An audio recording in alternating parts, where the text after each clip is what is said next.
இந்த இடம் வந்து நல்லாம்பட்டி இந்த தொட்டி வாய்க்கால் போகும்போது வழியில் பார்த்தோம். சின்ன வாய்க்கால் அதில் தடுப்பு மாதிரி கட்டியிருந்தாங்க. நிறைய பேர் குளிச்சிட்டு இருந்தாங்க. சரி அங்கே போயிட்டு வரும்போது பார்த்துக்கலான்னு சொல்லிட்டு அங்கே கிளம்பிட்டோம். இது நல்லாம்பட்டி தொட்டி வாய்க்கால் போயிட்டு குளிச்சுட்டு திரும்பி ரிட்டர்ன் வரும்போது இந்த இடத்த பார்த்து எடுத்துகிட்டு போகணும்னு சொல்லி எடுத்துகிட்டு இருக்கோம்.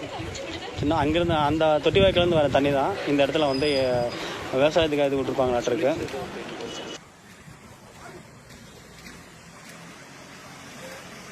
அது நிறைஞ்சு எப்படி வருது வச்சுக்க.